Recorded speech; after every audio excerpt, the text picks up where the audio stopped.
तो भगवान को पाने का, मेरे ठाकुर से मिलने का सत्संग ही बहाना है। भगवान से मिलने का बहाना कथा है। एक बात और, पूरी बात हम कर लें, इसके बाद अगले प्रश्न पर चलेंगे। भगवान कहां, ऐसे समझो, एक बार एक आदमी की अंगूठी गुम गई, सोने की अंगूठी। सोने की अंगूठी गुम गई तो जानकार लोगों के पास गया, जिनके पास सिद्धियां थी। अंगूठी कहां है? किसी ने कहा तकिया के नीचे, किसी ने कहा कुर्ते में डली, किसी ने कहा संदूक में है। अब जो तकिया के नीचे बताए वो कुर्ते में मानने को तैयार नहीं, जो कुर्ते की जेब में बताए वो संदूक में मानने को तैयार नहीं। तीनों बातें अलग अलग बोले, आदमी चकित।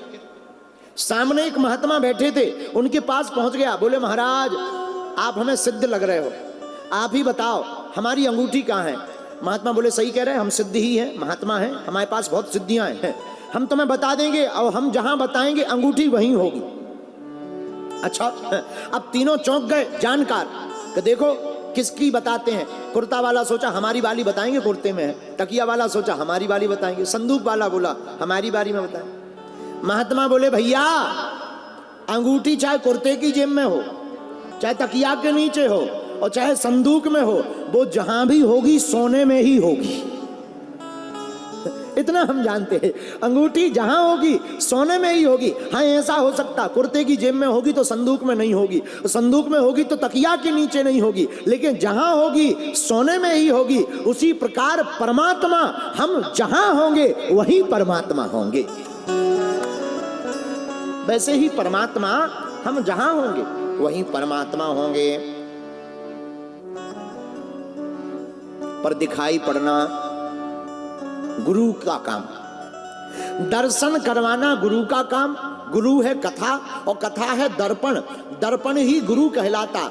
गुरु भी सत्य बोलता और दर्पण भी सत्य बोलता और कथा भी सत्य बोलती। इसीलिए जो भी भक्त कथा में आकर बैठ जाता है उसका मन निर्मल हो जाता है और परमात्मा की प्राप्ति हो जाती है। और जिसका मन निर्मल हो जाता, हा फिर तो क्या कहना, उसे राम जी मिलते ही मिलते हैं। हनुमान जी के मन में तो श्री सीताराम जी ऐसे ही बैठे। एक बात और देखो, कई चतुर लोगों को समझाना बड़ा कठिन है। वो कथा में भी भगवान पर संदेह प्रकट कर लेते। हम एक दिन बैठे बैठे पंडित जी सोच रहे थे सुमति और कुमति क्या है। तब हमें एक ही बात समझ में आई और वो ये आई, जिसे भगवान की परमात्मा की मूर्ति में पत्थर दिखाई दे वो है कुमति, और जिसे पत्थर में परमात्मा दिखाई दे वो है सुमति।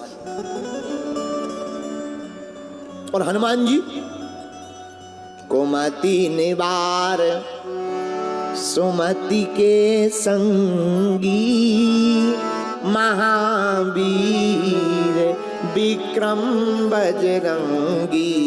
बोलो श्री राम जय राम जय जय राम, श्री राम जय राम, जय जय राम।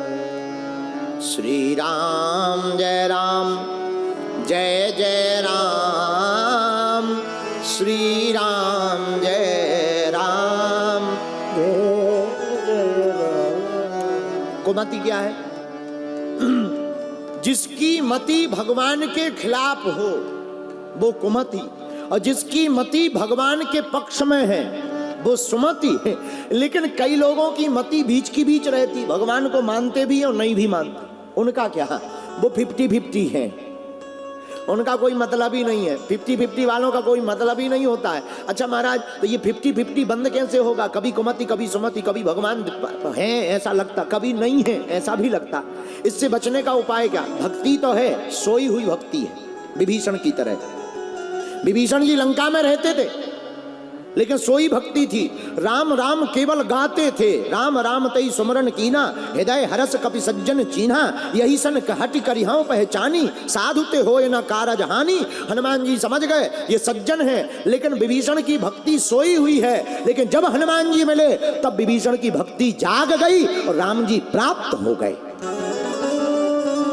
इससे सिद्ध हो गया केवल राम राम कहने से भी परमात्मा मिलने वाले नहीं है। तो क्या करना पड़ेगा? राम राम कहकर राम काज करना पड़ेगा। और जो राम राम कह करके राम काज करता है, भगवान कभी राम बन के कभी प्रभु जी चले आ। फिर वो भगवान कभी राम बनकर आते, कभी श्याम बनकर के आते।